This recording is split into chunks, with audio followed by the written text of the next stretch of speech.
الحمد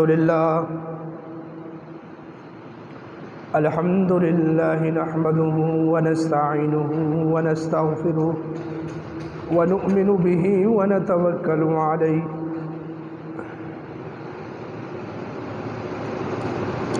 ونعوذ بالله من شرور أنفسنا ومن سيئات أعمالنا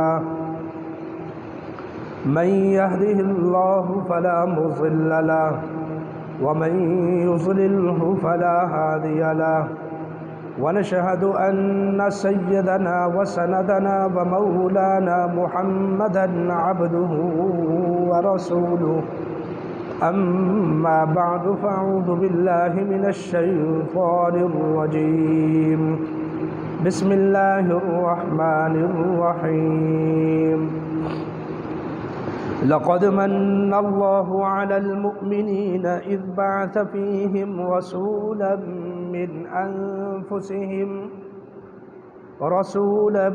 من أنفسهم يتلو عليهم آياته ويزكيهم ويعلمهم الكتاب والحكمة وإذ كانوا من قبل لفي ضلال مبين صدق الله مولانا العظيم وبلغنا رسوله النبي الأمي الكريم ونحن على ذلك لمن الشاهدين والشاكرين والحمد لله رب العالمين اللهم صل على محمد وعلى آل محمد كما صليت على إبراهيم وعلى آل إبراهيم إنك حميد مجيد اللهم بارك على محمد وعلى آل محمد كما باركت على إبراهيم وعلى آل إبراهيم إنك حميد مجيد سبحان ربك رب العزة عما يصفون وسلام على المرسلين والحمد لله رب العالمين۔ عزیز ساتھیوں اور بزرگوں، ربیع الاول کا مہینہ شروع ہے۔ حضور سرور کائنات امام الانبیاء صلی اللہ علیہ وسلم کی عظمت، شان، رفعت، بلندیاں بیان کرنے کا یہ مہینہ ہے، کیونکہ ہمارے وطن عزیز میں بالخصوص یہ رواج ہے کہ ربیع الاول کے مہینے میں اللہ کے حبیب صلی اللہ علیہ وسلم کی سیرت طیبہ کے حوالے سے گفتگو کی جاتی ہے۔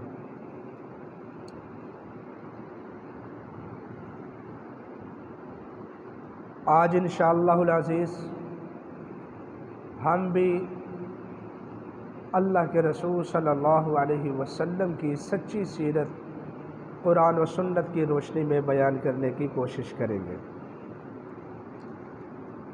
اور اس کے ساتھ ساتھ ربیع الاول کے مہینے میں سیرت نبی کے نام پر اور عشق مصطفی کے نام پر جو خرافات اور بدعات ہوتی ہیں ان کے اوپر بھی روشنی ڈالیں گے کہ اللہ کا قرآن اور پیغمبر کا فرمان کیا کہتا ہے۔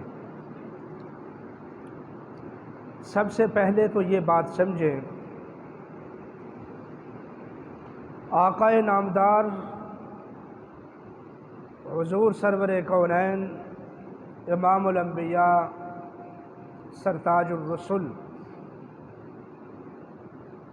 جناب محمد الرسول اللہ صلی اللہ علیہ وسلم کی ولادت با سعادت، ان کا وجود اطہر اس دنیا میں تشریف لانا نہ صرف مسلمانوں بلکہ پوری انسانیت بلکہ تمام مخلوقات کے لیے باعث برکت اور شرف ہے۔ کائنات میں جس کا تعلق اسلام کے ساتھ ہے وہ آپ صلی اللہ علیہ وسلم کی بعثت سے بہت خوش ہے، کیونکہ حضور نبی کریم صلی اللہ علیہ وسلم کی حدیث مبارکہ ہے، آپ نے خود ارشاد فرمایا، لوگوں تم جہنم کے کنارے پر کھڑے تھے، جہنم کے گڑھے کے اوپر کھڑے تھے کہ جیسے ہی موت آئے تو دھڑام کر کے اس میں گر جائیں۔ اللہ نے مجھے بھیجا، میں نے تمہیں اسلام سے واقفیت کروائی، اللہ کی معرفت کروائی، اللہ کی توحید سکھائی، کلمہ طیبہ سکھایا، اس کی برکت سے اللہ نے تمہیں جہنم سے بچا کر جنت کا وارث بنا دیا ہے۔ یہ کتنی خوش نصیبی والی بات ہے۔ آج ہم جو اللہ کی رحمت سے امیدوار ہوتے ہیں، اللہ کی برکات جو ہم حاصل کرتے ہیں، تو یقین جانیے اس کے پیچھے اللہ کے رسول صلی اللہ علیہ وسلم کی بعثت ہے۔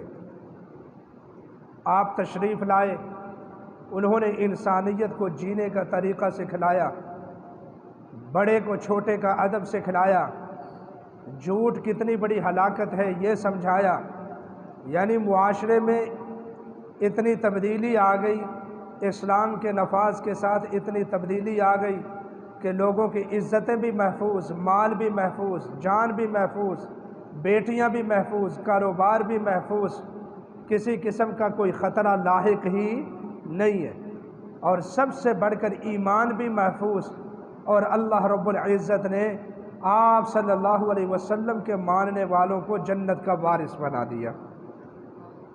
یہ ساری باتیں اس بات کی دلیل بنتی ہیں کہ ہمیں اللہ کے رسول صلی اللہ علیہ وسلم کی ولادت با سعادت کے حوالے سے خوش ہونا چاہیے، ہمیں اللہ کا شکر ادا کرنا چاہیے کہ اس نے بغیر مانگے ہی ہمیں اپنے حبیب صلی اللہ علیہ وسلم کا امتی بنا دیا ہے۔ اس کے اوپر ہمیں خوشی کرنی چاہیے، خوش ہونا چاہیے، اور اللہ کا شکر ادا کرنا چاہیے، نمازیں پڑھنی چاہیے، شکرانے کے نوافل ادا کرنے چاہیے، روزے رکھنے چاہیے، اللہ کے سامنے سجدے میں سر رکھ کر گڑ گڑانا چاہیے کہ ربا تیرا شکر ہے کہ تو نے ہم نالائقوں کو اپنے نبی کی امت بنا دیا ہے۔ ہر بندہ خوش ہے یا نہیں؟ آپ صلی اللہ علیہ وسلم کا وجود اللہ کی برکت کی دلیل ہے یا نہیں؟ ہمیں اسلام کی دولت ملی اللہ کے رسول صلی اللہ علیہ وسلم کی تشریف آوری کی وجہ سے، ہمیں اسلام کی معرفت ہوئی اللہ کے رسول صلی اللہ علیہ وسلم کی بعثت کی وجہ سے، ہمیں جہنم کا پتہ چلا اللہ کے رسول صلی اللہ علیہ وسلم کی بعثت کی وجہ سے، ہمیں جنت کا پتہ چلا اللہ کے رسول صلی اللہ علیہ وسلم کی بعثت کی وجہ سے۔ آج ہم اس قابل ہوئے ہیں کہ قرآن پاک کا ایک حرف پڑھتے ہیں تو ہمیں 10 نیکیاں ملتی ہیں اللہ کے رسول کی وجہ سے۔ ہے اس میں کوئی شبہ والی بات؟ ہے اس میں کوئی گنجائش والی بات؟ کتنے خوش ہیں ایمان والے؟ یقین جانیے اس دنیا میں رہتے ہوئے مجھے اور آپ کو جو سب سے بڑی نعمت عطا کی گئی ہے، میں یہ سمجھتا ہوں کہ وہ نعمت یہ ہے کہ ہم اللہ کے حبیب کے امتی ہیں۔ یہ سب سے بڑی نعمت ہے۔ ہم جب اپنی ماں کے پیٹ میں تھے، آنا تو تھا ہی ہم نے، عالم ارواح میں روحیں تو ہماری پہلے سے موجود تھیں، لیکن ہم نے کہا نہیں، ہم نے مانگا نہیں، یہ نعمت اللہ نے بغیر مانگے ہمیں عطا کی، جو سابقہ دور میں اللہ کے نبی مانگ مانگ کر لیتے رہے، مانگتے رہے، سوال کرتے رہے، آج اللہ نے وہ نعمت ہمیں بغیر مانگے عطا کر دی ہے۔ ایک حدیث سناؤں آپ کے ایمان کو تازہ کرنے کے لیے۔ اللہ کے رسول صلی اللہ علیہ وسلم نے فرمایا، جس نے مجھے دیکھا ایمان کی حالت میں، اس کے اوپر جہنم کی آگ حرام، اور جس نے مجھے دیکھنے والے کو دیکھ لیا، اس کے لیے بھی جہنم کی آگ حرام۔ سبحان اللہ، کتنا بڑا مقام ہے۔ 1.25 لاکھ کے قریب صحابہ ہیں، سب کے لیے جہنم کی آگ حرام ہو گئی۔ کس کی وجہ سے؟ اللہ کے رسول کی وجہ سے۔ ایک موقع پر ایک آدمی نے سوال کر لیا کہ یا رسول اللہ، آپ ہمارے سامنے موجود ہیں، ہم آپ کا دیدار کرتے ہیں جی بھر بھر کر، لیکن بعد والے جو لوگ آئیں گے یہ بشارت ان کو تو نہیں مل سکے گی، وہ تو آپ کو نہیں دیکھ سکیں گے، یا آپ تو ان کو نہیں دیکھ سکیں گے۔ اللہ کے حبیب نے فرمایا، بعد میں آنے والوں کے لیے یہ بشارت ہے کہ جس نے بعد میں آ کر مدینہ طیبہ کا سفر کیا، میرے روزے کی زیارت کر لی، میرے قبر کی زیارت کر گی، اللہ رب العزت اس کے لیے بھی جہنم کی آگ کو حرام کر دے گا۔ یہ اتنی بڑی بشارتیں، اتنی بڑی خوشخبریاں یہ اللہ کے رسول صلی اللہ علیہ وسلم کی وجہ سے تو ہمیں عطا کی گئی ہیں۔ کیوں نہ خوش ہو ہر ایمان والا؟ ہر ایمان والا خوش ہے، اور سال کے صرف ایک مہینے میں نہیں، ہر لمحہ خوش ہے، ہر لمحہ شکریہ ادا کرتا ہے۔ میں نے ایسے لوگوں کو دیکھا ہے جو ساری زندگی روزہ رکھتے ہیں، اس شکرانے میں کہ اللہ تو نے ہمیں نبی کی امت میں پیدا کی ہے۔ بات سمجھ آ گئی؟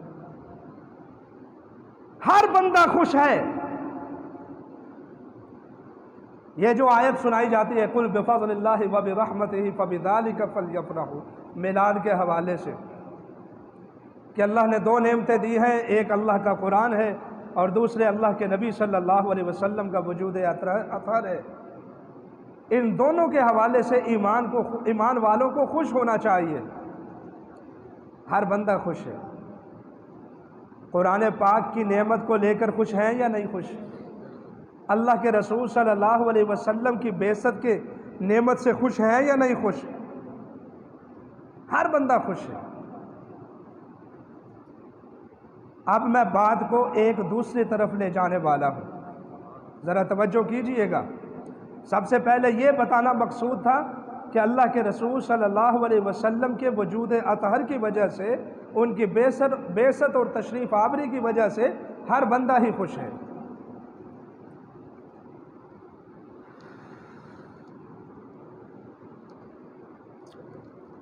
اللہ رب العزت نے ہمیں بڑی نعمتیں عطا کی، آنکھیں دی دیکھنے کے لیے۔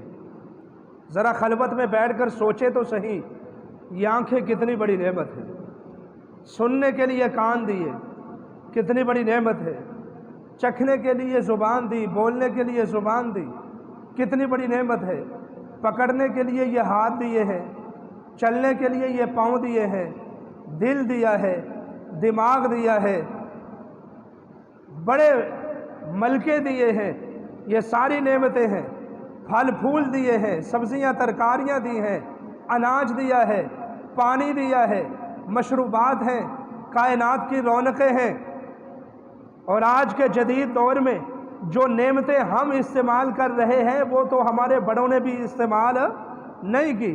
یہ ایئر کنڈیشن، سفر کی سہولت کے لیے یہ کار بس کا سفر، دوسرے ملکوں میں آمد و رفت کے لیے ہوائی جہاز کا سفر، یہ سب نعمتیں اللہ کی عطا کرتا ہے، یہ اللہ کی عطا کردہ نعمت ہے۔ اللہ نے ہمیں لاکھوں کروڑوں نعمتیں دیں۔ وَإِن تَعُدُّوا نِعْمَةَ اللَّهِ لَا تُحْصُوهَا، اللہ نے 14ویں پارے میں سورۃ النحل میں ارشاد فرمایا، او لوگو اگر تم حساب کتاب کرنا شروع کر دو، کاپی پینسل رجسٹر پکڑ کر بیٹھ جاؤ، تمہاری پینسلیں ختم ہو سکتی ہیں، تمہارے رجسٹر بھر سکتے ہیں، لیکن پھر بھی تم اس کائنات میں برسنے والی اللہ کی نعمتوں کا شمار نہیں کر سکتے، اتنی نعمتیں دی، لیکن اللہ نے کبھی کسی نعمت کے اوپر ہمیں جتلایا نہیں۔ یہ نہیں فرمایا کہ میں نے تجھے یہ نعمت دی، میں نے تجھے یہ نعمت دی، میں نے تجھے یہ نعمت دی، لیکن ایک نعمت ایسی ہے جس کے اوپر میرے رب نے جتلا کر کہا ہے، او ایمان والو، اور تمہیں میں کیا دوں، میں نے تو تمہیں یہ بھی نعمت دی۔ وہ نعمت کون سی ہے؟ فرمایا، یہ دیکھیے میرے سامنے 4واں پارہ ہے، اللہ ارشاد فرماتا ہے، فرمایا لَقَدْ مَنَّ اللَّهُ عَلَى الْمُؤْمِنِينَ إِذْ بَعَثَ فِيهِمْ رَسُولًا مِّنْ أَنفُسِهِمْ يَتْلُو عَلَيْهِمْ آيَاتِهِ وَيُزَكِّيهِمْ وَيُعَلِّمُهُمُ الْكِتَابَ وَالْحِكْمَةَ۔ اللہ نے ہمیں لاکھوں نعمتیں عطا فرمائی ہیں، لیکن جتلاتے نہیں ہیں، احسان جتلاتے نہیں ہیں میرے اللہ کی ذات۔ لیکن جب اس نے اپنے رسول کریم صلی اللہ علیہ وسلم کی نعمت ہمیں عطا فرمائی ہے تو کچھ یوں ارشاد فرمایا، لَقَدْ مَنَّ اللَّهُ عَلَى الْمُؤْمِنِينَ، او لوگوں میں نے مومنوں کے اوپر احسان کیا ہے، اِذْ بَعَثَ فِيهِمْ رَسُولًا، کیونکہ میں نے ان میں اپنا سب سے زیادہ عظیم الشان رسول بھیجا ہے۔ اللہ کے رسول صلی اللہ علیہ وسلم کی نعمت سب سے بڑی نعمت ہے، تو ہر ایمان والا اس کی وجہ سے کیا ہے؟ راضی ہے، خوش ہے، اللہ کا شکر ادا کرتا ہے۔ لیکن اگر انسان کو مصیبت پڑ جائے، تکلیف پڑ جائے، غمی آ جائے، تو جو غم کرنا ہے وہ بھی اسی طرح کرنا ہے جس طرح میرے نبی نے کیا ہے، اور جب نعمت ملتی ہے تو اس نعمت کے اوپر شکریہ بھی ادا اسی طریقے سے کرنا ہے جس طرح میرے نبی نے کیا ہے۔ بات سمجھ آئی؟ آج کے ہمارے 2 مضمون ہیں، ایک حصہ ختم ہوا کہ ہر ایمان والا جس کے دل میں کلمہ اسلام ہے، اللہ کے رسول کی محبت ہے، وہ اللہ کے رسول صلی اللہ علیہ وسلم کی بعثت سے سب سے زیادہ خوش ہے اور اس بات پر اللہ کا شکریہ ادا کرتا ہے۔ اور دوسرا مسئلہ یہ کہ جب اللہ رب العزت ہمیں نعمت عطا کرتا ہے تو اس نعمت کے اوپر شکریہ، اس نعمت کے اوپر خوشی بالکل اسی طریقے سے کرنی ہے جس طریقے سے اللہ کے حبیب صلی اللہ علیہ وسلم نے خوشی کی ہے، اور جب غم پہنچتا ہے تو غم بھی اسی طریقے سے کرنا ہے جس طریقے سے اللہ کے رسول نے غم کیا ہے۔ بات سمجھ آ گئی؟ آپ نے فرمایا کہ تمہارا جب عزیز فوت ہو جاتا ہے تو غم کتنے دن ہے؟ 3 دن۔ اب 3 دن ختم، جو میت کے ورثاء ہیں وہ اپنے کام کاج میں مصروف ہو جائیں، اس کے جو بھائی ہیں اپنی دکانیں کھولیں، اپنا بزنس سٹارٹ کریں دوبارہ، اور جو آنے جانے والے ہیں وہ بھی خیال کریں کہ میت کے گھر والوں کو پورا مہینہ ہی شوق کا مہینہ نہ بنا دیں، بلکہ صرف 3 دن۔ بات سمجھ آ گئی ہے کہ نہیں؟ اب اللہ کے رسول صلی اللہ علیہ وسلم نے مرنے والے پر 3 دن بتلائے ہیں، تو یہ 3 دن ہی غم کرنا مسنون ہے، یہ سوگ 3 دن ہی ہے، یہ 10واں، یہ 40واں، یہ برسیاں، یہ ہماری طرف سے خرافات اور بدعات ہیں، ان کا اللہ کے رسول کی سنت کے ساتھ کوئی تعلق نہیں۔ بات سمجھ آ گئی ہے کہ نہیں؟ یعنی جب غم آئے گا تو غم بھی اسی طریقے سے منانا ہے جس طرح اللہ کے رسول نے غم کیا ہے، اور جب خوشی ملتی ہے تو اس خوشی کے اوپر شکریہ بھی اسی طریقے سے ادا کرنا ہے جس طرح اللہ کے حبیب نے شکریہ ادا کیا ہے۔ اب توجہ کیجیے، اللہ کے رسول صلی اللہ علیہ وسلم کا وجود، آپ کی ولادت آپ کی بعثت ہمارے لیے سب سے زیادہ خوشی کا باعث ہے، لیکن ہم اس خوشی کے اوپر شکریہ بھی اسی طریقے سے کریں گے جس طریقے سے اللہ کے رسول نے شکریہ کیا ہے، جس طریقے سے صحابہ نے شکریہ کیا ہے، جس طریقے سے عرب کے لوگ آج تک شکرانہ ادا کرتے ہیں میرے اللہ کا۔ اگر ہمارا طریقہ اللہ کے رسول صلی اللہ علیہ وسلم کے طریقے کے مخالف ہوا تو سمجھ لیجئے نہ نماز قبول ہے، نہ روزہ قبول ہے، نہ حج قبول ہے، نہ تلاوت قبول ہے۔ کوئی بھی عمل اس وقت تک قبول نہیں ہوتا جب تک کہ وہ عمل اللہ کے رسول صلی اللہ علیہ وسلم کی سنت کے عین مطابق نہ ہو۔ اگر بعد کی وہ ایجاد ہو اس کو کہتے ہیں بدعت، اس کو کیا کہتے ہیں؟ بدعت۔ اور ایک اور بات میں کہہ دوں، میں ایک جگہ سے دودھ لیتا تھا، ان دنوں کی بات کر رہا ہوں، حالیہ دنوں کی، وہاں سے دودھ بند ہو گیا۔ اب میں نے اپنے کئی دوستوں کو یہاں گاؤں میں پوچھا ہے کہ یار مجھے دودھ چاہیے، کس سے دودھ لگواؤں، کون خالص دودھ دیتا ہے؟ میں اپنی بات کرتا ہوں، میں کسی کی بات نہیں کرتا۔ یعنی 2 کلو میں نے دودھ لینا ہوتا ہے، تو میں نے کئی دوست احباب سے پوچھا ہے، دکاندار سے بھی میں نے کہا کہ بھائی تیرے پاس اچھا دودھ کس وقت آتا ہے، میں اس وقت لوں گا۔ یہ صرف میری بات نہیں ہے، یہ آپ سب کی بھی بات ہے۔ 1 کلو جب ہم نے چیز لینی ہوتی ہے تو ہم پوچھتے پھرتے ہیں کہ وہ خالص کہاں سے ملے گی، اور جب نبی کے دین کی باری آتی ہے تو ہم مولویوں کے پیچھے بھیڑ چال چل پڑتے ہیں، ہمیں کوئی پتہ ہی نہیں ہے کہ دین خالص کہاں سے مل رہا ہے۔ یہ سوچنے والی بات ہے، یہ سوچنے والی بات ہے۔ ربیع الاول کے نام پر، 12 ربیع الاول ولادت با سعادت کے نام پر جھنڈیاں لگائی جائیں گی، کیک کاٹے جائیں گے، اور مشہور چینل ہے مدنی چینل، اللہ معاف فرمائے، انہوں نے پچھلے سال کیا کیا؟ کیک بنایا، اس کیک پر خانہ کعبہ بنایا ایک طرف، دوسری طرف روزہ پاک بنایا، آپ صلی اللہ علیہ وسلم کا روزہ بنایا، اور پھر اتنا بڑا چھرا لے کر مولویوں نے اس کو کاٹ دیا۔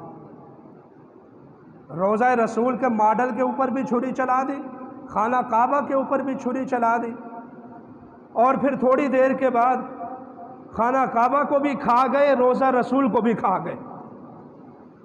خدا کی قسم آپ دیکھیں سوشل میڈیا پر، شاید آپ نے بھی دیکھا ہوگا۔ یہ خوشی نہیں ہے، یہ مذاق ہے پیغمبر کے دین کے ساتھ، سمجھیں ذرا۔ سنیوں، ہم آپ کے ایمان کو بچانا چاہتے ہیں، یہ باتیں کر کے ہمیں پیسے نہیں ملتے، ہم ایمان کی حفاظت کرنا چاہتے ہیں۔ خوش میں بھی ہوں اللہ کے فضل سے، خوش آپ سب بھی ہیں، بلکہ جس کے دل میں اللہ کے رسول کی محبت ہے، کلمہ پڑھتا ہے، وہ سب سے زیادہ خوشی سی بات پر ہے کہ اس کو اللہ نے اپنے نبی کی امت میں پیدا کر دیا ہے۔ لیکن اس کا مطلب یہ نہیں ہے کہ وہ کام کرے عشق رسول کے نام پر، ولادت کے نام پر، جشن میلاد کے نام پر، عید میلاد النبی کے نام پر، جو نہ اللہ کے رسول نے کیے ہوں، نہ اللہ کے رسول کے صحابہ نے کیے ہوں۔ ایک مولوی ہے ٹی وی کے اوپر بیٹھتا ہے، سمر عباس قادری، بدعات کو پھیلانا تو ماشاءاللہ اس نے پتہ نہیں ٹھیکہ کیا ہوا ہے۔ میں نے خدا کی قسم رات ہی اس کا وہ کلپ سن رہا تھا، کہتا ہے اے وہابی کہندے نے کہ بھائی یہ میلاد اس طریقے سے کیوں مناتے ہو، جھنڈیاں کیوں لگاتے ہو، چراغاں کیوں کرتے ہو، بازار کیوں سجاتے ہو؟ اللہ کے رسول صلی اللہ علیہ وسلم کی عمر میں یہ جو ربیع الاول ہے 63 مرتبہ آیا ہے، صدیق اکبر کے دور میں آیا ہے، فاروق اعظم کے دور میں آیا ہے، عثمان غنی کے دور میں آیا ہے، حضرت علی کے دورہ خلافت میں آیا ہے، حضرت حسن کے دور میں، حضرت امیر معاویہ کے دور میں۔ یہ 30 سالہ دورہ خلافت اللہ کے رسول کے بعد ہے۔ اس میں 12 ربیع الاول کا دن آتا رہا ہے، یہ اس کی بات میں کر رہا ہوں۔ وہ کہتا ہے کہ وہابی ہم سے پوچھتے ہیں کہ انہوں نے جب میلاد نہیں منایا، انہوں نے جب جھنڈیاں نہیں لگائیں، انہوں نے جب چراغاں نہیں کیا، تو پھر تم کیوں کرتے ہو؟ یہی اس کا سٹائل تھا جو ابھی میں لگانے لگا ہوں۔ اس نے کہا کہ انہوں نے نہیں کیا تو اسی لیے تو ہم کرتے ہیں۔ خدا کی قسم اٹھا کر کہتا ہوں، میں منبر رسول پر بیٹھا ہوں، یہ میں اپنی کانوں سے سنا ہے اور آنکھوں سے دیکھا ہے۔ میں اس کے اوپر حیران نہیں، اس طرح کے ملا ہر دور میں ہوتے ہیں۔ میں حیران ہوں ان لوگوں کے اوپر جو جس طرح آپ نے یہ گستاخانہ بات سنی ہے، آپ نے کیا کہا ہے؟ استغفر اللہ استغفر اللہ استغفر اللہ۔ جب اس نے یہ بات کہی، جو اس کے سننے والے تھے بلند آواز سے کہتے سبحان اللہ سبحان اللہ سبحان اللہ۔ تو اس لیے میرے بھائیوں، جس چیز کے اوپر اللہ کے رسول کی مہر نہیں ہے وہ خالص نہیں ہے، وہ باطل ہے، وہ منکر ہے، اس کا اسلام کے ساتھ کوئی تعلق نہیں ہے۔ کئی عقیدے بنے ہوئے ہیں، کئی عقیدے بنے ہوئے ہیں۔ ایک طبقہ یہ کہتا ہے کہ جی جب ہم پوچھتے ہیں نا اس کی حیثیت کیا ہے، عید میلاد النبی کی حیثیت کیا ہے، تو وہ کہتا ہے کہ جی بدعت حسنہ ہے بھی بدعت، ہے بھی حسنہ۔ چنگی چوری، چنگی پاک شراب، جس طرح آپ ان الفاظ کے ساتھ اچھائی کا لفظ، حسنہ کا لفظ لگا دیں، ہو بھی بدعت، ہو بھی کام اللہ کے رسول کی سنت کے خلاف، اور ہو بھی حسنہ، یہ کیسے ہو سکتا ہے؟ وہ کیا کہتا ہے جی بدعت حسنہ ہے۔ ہائے ہائے، کاش کہ اس نے اللہ کے رسول کی حدیث پڑھی ہوتی۔ میرے نبی نے کیا فرمایا؟ کوئی بدعت حسنہ نہیں، بلکہ یوں فرمایا، استاد جی میرے پاس بیٹھے ہوئے ہیں، کل بدعت ضلالہ۔ آپ بھی کچھ نہ کچھ عربی سمجھتے ہیں، کچھ نہ کچھ تو سمجھتے ہیں عمر فاروق صاحب۔ کل بدعت، یہ کل کا لفظ ہمارے اردو میں بھی بولا جاتا ہے، کیا معنی ہوتا ہے؟ ہر شے۔ کل بدعت ضلالہ، ہر قسم کی بدعت جو دین کے نام پر دین سمجھ کر دین میں ایجاد کی جائے، کل بدعت، یہ حدیث ہے، نبی کی سچی حدیث ہے، کوئی کائنات میں ملا اس کو جھٹلا نہیں سکتا۔ میرے نبی نے فرمایا کل بدعت ضلالہ، ہر بدعت گمراہی ہے۔ تو پھر ملا کیسے کہہ سکتا ہے کہ یہ والی بدعت بدعت حسنہ ہے؟ نہ میرے بھائی، کوئی بدعت بدعت حسنہ نہیں ہوتی۔ کسی بھی عمل کو، اس کے معیار کو پرکھنے کے لیے آج سے 1450 سال پہلے اٹھا کر لے جائیں، صحابہ کے زمانے میں اس کو لے جائیں، پھر اللہ کے رسول کے زمانے میں لے جائیں، پتہ چل جائے گا کہ اس عمل کا معیار کیا ہے۔ اگر اللہ کے رسول کی سنت پائی جا رہی ہے، وہ کام اللہ کے رسول نے کیا ہو، وہ کام صحابہ نے کیا ہو، وہ کام خالص ہوا کرتا ہے۔ اور وہ کام، جب کوئی بھی ایسا کام جو دنیا والے کرتے ہیں دین کے نام پر، جو کام صحابہ نے نہیں کیا، جو تابعین نے نہیں کیا، جو اللہ کے رسول نے نہیں کیا، اس کے بارے میں میرا نبی فرماتا ہے کل بدعت ضلالہ، ہر بدعت گمراہی ہے، کوئی بھی بدعت حسنہ نہیں، ہر بدعت گمراہی ہے۔ اور پھر میرے نبی نے یہ بھی ارشاد فرمایا وَكُلُّ ضَلَالَةٍ فِي النَّارِ، اس کو بھی ساتھ شامل فرما لیجئے۔ ہر بدعت گمراہی ہے، اور کوئی بھی جو گمراہی ہوتی ہے وہ انسان کو کھینچ کر جہنم میں لے جاتی ہے۔ میرے دوستو، بدعت والی نماز بھی اللہ کو قبول نہیں۔ میں اکثر آپ کو کہا کرتا ہوں، صبح سویرے ہم نے فجر کی نماز پڑھی 2 رکعتیں، امام صاحب اس کو 3 نہیں بنا سکتے۔ کسی دن امام نے اگر 3 رکعتیں بنا دی، آپ کہیں گے اللہ کے رسول نے 2 رکعتیں پڑھی ہیں، میاں آپ نے 3 رکعتیں کیوں بنا دی؟ امام یہ کہے کہ میں نے تو نماز ہی پڑھی ہے، میں نے تو کوئی برا کام نہیں کیا، 1 رکعت ہی زیادہ پڑھی ہے، اس میں 1 مرتبہ اللہ کو رکوع کیا، 2 مرتبہ سجدہ کیا، سورۃ فاتحہ پڑھی، میں نے تسبیحات کی، میں نے کوئی برا کام تو نہیں کیا، بس 1 رکعت ہی زیادہ پڑھی ہے۔ آپ میں سے ہر بندہ یہ بولے گا، او نا میاں، میرے نبی نے فجر کی نماز 2 رکعتیں فرض پڑھی ہیں، آپ اس کو 3 میں بدل نہیں سکتے، آپ اس کو 1 میں نہیں بدل سکتے۔ جو کام جس طرح نبی صلی اللہ علیہ وسلم سے ثابت ہے اسی طریقے سے رہے گا، میں اور آپ اس میں نہ کمی کر سکتے ہیں نہ زیادتی کر سکتے ہیں۔ اللہ اکبر۔ تو اس لیے سنت اور بدعت کے مسئلے کو پہچان لیں میرے دوستو۔ ایک اور حدیث میں آپ کو سناتا ہوں، نبی صلی اللہ علیہ وسلم کی سچی حدیث۔ اللہ کے رسول صلی اللہ علیہ وسلم، اللہ اکبر کبیرہ، حدیث شریف میں آتا ہے، آپ صلی اللہ علیہ وسلم نے، مسلم شریف کی حدیث ہے کہ آپ نے ایک دن عقیقہ کیا، سوار والے دن۔ صحابہ نے پوچھا یا رسول اللہ آپ نے عقیقہ کس بات کا کیا ہے؟ اللہ کے رسول صلی اللہ علیہ وسلم نے فرمایا کیونکہ میں سوار والے دن پیدا ہوا تھا تو اس لیے میں نے عقیقہ کیا ہے۔ اللہ اکبر۔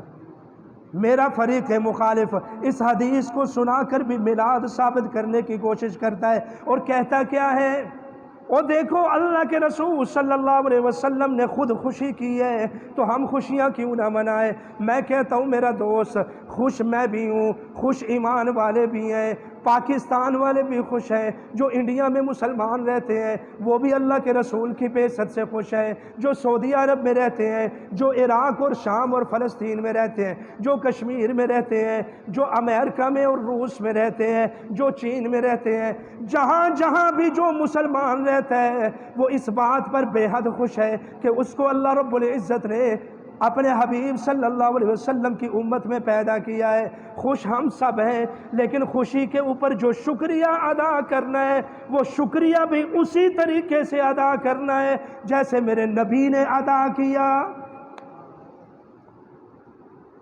چل اسی بات پر آ جاتے ہیں، تو کہتا ہے کہ عقیقہ کیا، جب بقرہ عید آتی ہے تو اپنے جانور کے ساتھ ایک جانور نبی کے لیے اصال ثواب بنا کر ذبح کر دیا کر، جو کام نبی نے کیا وہ کام ہی کر لے۔ کبھی یہ سناتا ہے مسلم شریف کی حدیث میں کہ اللہ کے رسول صلی اللہ علیہ وسلم نے ہر سوار کو روزہ رکھا اور کہتا یہ ہے کہ میں تو عید میلاد النبی مناتا ہوں، پورے 1 سال کے بعد 12 ربیع الاول کو اللہ کے رسول نے تو اپنا میلاد منایا ہر سوار کو، یعنی 1 مہینے میں 4 دن اور 1 سال میں 12 چوکا 48 دن میلاد منایا اللہ کے رسول صلی اللہ علیہ وسلم نے اپنا۔ حضرت انس سے روایت ہے اللہ کے رسول صلی اللہ علیہ وسلم نے روزہ رکھا سوار کا، فرمایا میں اس لیے روزہ رکھتا ہوں کیونکہ اللہ رب العزت نے مجھے سوار کو پیدا فرمایا ہے۔ حدیث شریف ہے، سوار والے دن مجھے پیدا فرمایا، لیکن ملا آپ کو آدھی حدیث سناتا ہے، اگلا حصہ یہ ہے میں اس لیے بھی عقیقہ کرتا ہوں، میں اس لیے بھی روزہ رکھتا ہوں کیونکہ اللہ رب العزت نے میرے اوپر اپنی لاریب کتاب کو نازل فرمایا، اس شکرانے میں بھی میں روزہ رکھتا ہوں۔ اللہ اکبر کبیرہ۔ اسی بات پر آ جاتے ہیں، اگر تو بھی ولادت با سعادت منانا چاہتا ہے، اگر تو بھی اللہ کی ولادت سے خوش ہے، اپنی طرف سے بدعات نہ پھیلاتا جا میرا دوست۔ کبھی تو کیک کاٹتا ہے مکے اور مدینے کے ماڈل بنا کر، پھر خود ہی کھا جاتا ہے ان کے اوپر چھرا چلا کر، اور کبھی ملتان کے علاقے میں پچھلے سال خبروں میں آیا بھائی ملتانیوں نے ریکارڈ لگا دیا ہے۔ کیا ریکارڈ لگایا؟ 40 من کا انہوں نے کیک بنایا۔ یہ دین نہیں ہے میرا دوست۔ ایک اور ریکارڈ بنا دیا پچھلے سال ملتان والوں نے، کیا کہ جلوس میں انہوں نے ایک عورت کو زیب تن لباس کر کے، اس کو تیار کر کے بے پردہ عورت کو حور بنا کر بھی جلوس میں نکال دیا۔ آپ سب نے بھی وہ ویڈیو دیکھی ہوگی۔ یہ خرافات بڑھتی جا رہی ہیں، بڑھتی جا رہی ہیں، یہ کم نہیں ہو رہی، آنے والے زمانے میں اور بھی بڑھتی جائیں گی۔ کوئی میلاد کے نام پر ڈانس کر رہا ہے، کوئی گانے گا رہا ہے، اور کوئی کیک کاٹ رہا ہے، کوئی حوریں نکال رہا ہے۔ ہمارے علاقے میں مولوی ایک جگہ سے دوسری جگہ تک جلوس نکالتا ہے۔ یہ کام اللہ کے رسول صلی اللہ علیہ وسلم کا جو دورہ نبوت ہے، کتنی مرتبہ 12 ربیع الاول آیا اللہ کے رسول صلی اللہ علیہ وسلم کے دورہ نبوت میں، 23 مرتبہ اللہ کے رسول صلی اللہ علیہ وسلم نے کبھی کوئی جھنڈی نہیں لگائی، کبھی کوئی بازار نہیں سجایا، کبھی چراغاں نہیں کیا، کبھی لائٹیں نہیں سلگائیں۔ صحابہ کرام کے دور میں بھی 12 ربیع الاول آتا رہا، انہوں نے بھی یہ کام نہیں کیا۔ جو کام اللہ کے رسول نے نہ کیا ہو، جو کام صحابہ نے نہ کیا ہو، اسی کو تو بدعت کہتے ہیں۔ اسی کے بارے میں میرے حبیب صلی اللہ علیہ وسلم نے ارشاد فرمایا، کل بدعت ضلالہ، ہر بدعت گمراہی ہے، ہر بدعت، اونچی آواز نال بولو، نبی دی سچی حدیث ہے، کل بدعت ضلالہ، ہر بدعت گمراہی ہے، چاہے کہ وہ بظاہر کتنی اچھی ہو، نماز کی صورت میں کیوں نہ ہو۔ حضرت عبداللہ بن مسعود رضی اللہ تعالیٰ عنہ کے بارے میں ایک سچی حدیث میں آپ کو سناتا ہوں۔ حضرت عبداللہ بن مسعود رضی اللہ تعالیٰ عنہ مسجد میں تشریف لائے، پتہ چلا کہ لوگ گٹلیاں پڑھ رہے ہیں، توڑے بھر بھر کر رکھے ہوئے ہیں۔ جو بندہ مسجد میں آتا ہے پہلے سبحان اللہ کہتا ہے، بعد میں جو لوگ بیٹھے ہوتے ہیں وہ گٹلیاں پڑھ پڑھ کر پورا پورا توڑا سبحان اللہ کا کہتے ہیں، پورا پورا توڑا استغفر اللہ کا کہتے ہیں، پورا پورا توڑا منکے رکھے ہوئے ہیں، تسبیحاں رکھی ہوئی ہیں، گٹلیاں رکھے ہوئے ہیں، ریٹھے رکھے ہوئے ہیں، پورا پورا توڑا سبحان اللہ سبحان اللہ سبحان اللہ، اللہ اکبر اللہ اکبر اللہ اکبر، استغفر اللہ استغفر اللہ استغفر اللہ۔ حضرت عبداللہ بن مسعود رضی اللہ تعالیٰ عنہ مسجد میں داخل ہوئے اور دروازے کی چوگاٹھ میں یوں ہاتھ لگا کر کھڑے ہو گئے اور فرمانے لگے، او لوگو، من عرفنی فقد عرفنی، تم میں سے جو لوگ پہچانتے ہیں وہ تو مجھے پہچانتے ہی ہیں، میں کوئی معمولی آدمی نہیں، میں وہ آدمی ہوں جو اللہ کے رسول صلی اللہ علیہ وسلم کو وضو کروایا کرتا تھا، اللہ کے رسول کا بستر بچھایا کرتا تھا، اللہ کے رسول صلی اللہ علیہ وسلم کے لیے تکیہ لگایا کرتا تھا، میں ان کے جوتے سیدھے کیا کرتا تھا، میں نے ایک ایک چیز، ایک ایک حدیث اللہ کے رسول صلی اللہ علیہ وسلم سے سیکھی ہے۔ ابھی اللہ کے رسول کو اس دنیا سے گئے ہوئے تھوڑی سی تو دیر ہوئی ہے، تم نے اللہ کے رسول کے بعد بدعت ایجاد کر دی ہے۔ میں مسجد میں اس بدعت کو کبھی بھی جاری نہیں ہونے دوں گا۔ پڑھا کیا جا رہا ہے؟ سبحان اللہ، اللہ اکبر، استغفر اللہ، لیکن نبی کے طریقے کے خلاف۔ حضرت عبداللہ بن مسعود کھڑے ہو گئے۔ حضرت علی شیر خدا کی بھی ایک حدیث سنا دیتا ہوں۔ عید کا دن ہے، عید کی نماز سے پہلے ایک آدمی آیا مصلی گاہ میں، عید گاہ میں آیا، ابھی عید کی نماز میں تھوڑا سا ٹائم باقی ہے، عید سے پہلے ہی اس آدمی نے نفل پڑھنے شروع کر دیے۔ اب عید سے پہلے کوئی نماز نہیں ہے، اس آدمی نے عید سے پہلے نفل پڑھنے شروع کر دیے۔ حضرت علی شیر خدا مجلس میں سے کھڑے ہوئے، اس کو یوں دھکا دیا اور باہر پھینک دیا۔ وہ آدمی یہ کہنے لگا ایعذبنی اللہ بصلاۃ، اے علی آپ نے یہ کیا کیا، بھلا نماز پڑھنے کی وجہ سے بھی مجھے اللہ عذاب دے گا؟ میں تو نماز ہی پڑھ رہا ہوں۔ وہ کہندے نہیں کہ ختم تے قرآن ہی تے پڑھیا ہے، یہی کہندے نے نا، ختم کیتا تے کوئی غلط تے نہیں، قرآن ہی تے پڑھیا ہے۔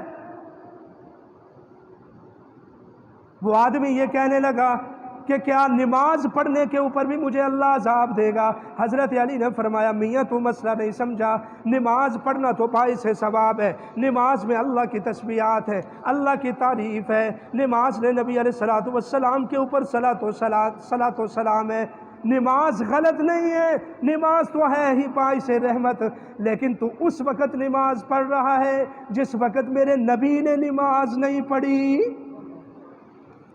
تو اس لیے سمجھ لو جو کام میرے نبی نے کیا ہے ہم وہی کریں گے، اسی کو عشق مصطفیٰ کہتے ہیں۔ عشق مصطفیٰ کے نام پر جلوس نکالنا میرے نبی سے ثابت نہیں ہے، اور جو تو دلیلیں پیش کرتا ہے نا وہی دلیل مان لے۔ اگر تجھے خوشی ہی کرنی ہے تو اللہ کے رسول ہر سوموار کو روزہ رکھتے، کیونکہ اللہ نے مجھے پیدا کیا ہے، تو بھی پیر والے دن روزہ رکھ لیا کر۔ بھائی آج ہم مکی مسجد میں موجود ہیں، ہم بھی اللہ کے رسول کی ولادت باسعادت سے خوش ہیں۔ خوش ہیں کہ نہیں خوش؟ سب خوش ہیں الحمدللہ، سب سے بڑی نعمت ہی یہ ہے۔ لیکن ہم ولادت باسعادت کو اس خوشی کے اوپر شکریہ اسی طریقے سے ادا کریں گے جس طریقے سے میرے نبی نے شکریہ ادا کیا ہے۔ ہم انشاءاللہ سوموار والے دن روزہ رکھیں گے۔ جی میں نبی نے میلاد منایا ہے، جی میں نبی نے میلاد تے خوشی کی ہے، جی میں نبی نے میلاد دے اتے شکریہ ادا کیتا ہے، وہ اے طریقہ جے سوموار والے دن تواڈے وچوں روزہ رکھ کے کون نبی دی سنت نو پورا کرے گا؟ میں وعدہ کرنا انشاءاللہ میں سوموار دا روزہ رکھاں گا۔ اس دفعہ مسنون میلاد مناؤ، اپنے پلیوں میلاد نہ مناؤ، ہورا نہ کڈو میلاد دے نام تے، مدنی چینل دے اتے بڑے بڑے خانہ کعبہ اور روزہ پاک دیاں تصویراں بنا کے نہ کھاؤ، یہ کوئی طریقہ نہیں۔ میلاد جے منانا جے اے دے اتے جے خوشی کرنی ہے، اے دے اتے جے اللہ دا شکریہ ادا کرنا ہے کہ اللہ نے نبی والی نعمت سانو عطا فرمائی، تو اسی طریقے دے نال شکریہ ادا کرو۔ میں سعودی عرب گیا، عمرہ کیتا، اوتھے میں ویکھیا تواڈے وچوں بھی جڑے لوگ ویکھ کے آئے نے انہاں نوں پتہ ہے کہ سعودی عرب والے اج بھی بہت سارے کثرت دے نال سوموار دا روزہ رکھدے۔ عیب میلاد دے اتے خوشی کرنا، عیب نبی دی بعثت دے اتے خوشی کرنا بالکل انجئی جنج اللہ دے نبی نے خوشی کی تھی، نہ کہ انج جنج مولویاں دا طریقہ ایجاد۔ آخری گل پھر بس میرا سوال ہے تواڈے اگے کہ کل قیامت والے دن جدوں اسی ساری انسانیت اتنے جمع ہوا گے، اللہ دے حبیب صلی اللہ علیہ وسلم بھی نے، صحابہ بھی نے، انبیاء بھی نے، اسی بھی ہاں، اللہ پوچھے کل قیامت والے دن، مولوی یہ ثابت کرتا ہے کہ میں میلاد منانا، میں جشن منانا، میں عید میلاد النبی منانا، میں دے اتے کیک ذبح کرنا، بکرے ذبح کرنا، جلوس کھڑنا، لہٰذا میں ہی صرف مسلمان ہاں، جڑا نہیں میلاد مناتا او دے دل دے وچ کوئی عشق نہیں، یہی کہندا نا، ایتھے کھلو کے چوک دے اتے کہے گا 12 ربیع الاول نو کہ شیطان تو علاوہ ساری خوش نے، ایتھے اے ساڈے چوک دے اتے کھلو کے کہے گا اڈے دے اتے مولوی آ کے۔ میرا سوال ہے تیرے کولوں کہ کل قیامت والے دن جدوں اسی سارے اللہ دی بارگاہ دے وچ اللہ دے سامنے موجود ہوواں گے، حضرت صدیق بھی نے، عمر فاروق بھی نے، عثمان غنی بھی نے، علی المرتضیٰ بھی نے، 1.25 لاکھ صحابہ نے، اس وقت جدو اللہ سوال کرے گا اور دسو کیڑا کیڑا میرے نبی نال عشق کردا ہے، میں کہاں میں عشق کرنا، تو کہے تو عشق کرنا ہے، تینوں اللہ پوچھے کہ تیرے کول کی دلیل ہے عشق کرن دی، تو آکھے کہ میں 12 ربیع الاول نو نبی علیہ السلام دے نام دے اتے جلوس کرنا سا، چراغاں کرنا سا، چنڈیاں لانا سا، ہوراں کٹنا سا، کیک کٹنا سا، میرے تو علاوہ اے جڑے وہابی لوگ نے، دیوبندی نے، اے نہیں سن کٹ دے، اس واسطے اے عاشق نہیں، میں سچا عاشق ہاں، تینوں جدوں پوچھے رب تو اے جواب دے، اور صدیق نو اگر رب نے پوچھ لیا ہاں بھائی صدیق تو دس نبی نال محبت کرنا یا نہیں کردا، صدیق کہے گا کہ سب تو زیادہ میں اللہ دے رسول دے نال محبت کرنا وا، اللہ دا رسول دا چہرہ ہوئے، صدیق دیاں اکھاں ہون، بس دوسری کوئی چیز نہ ہوئے، اے اللہ میں نبی دے نال سب تو زیادہ محبت کردا رہا۔ فاروق بھی آکھے میں نبی دے نال سب تو زیادہ محبت کردا رہا، علی بھی آکھے، عثمان بھی آکھے۔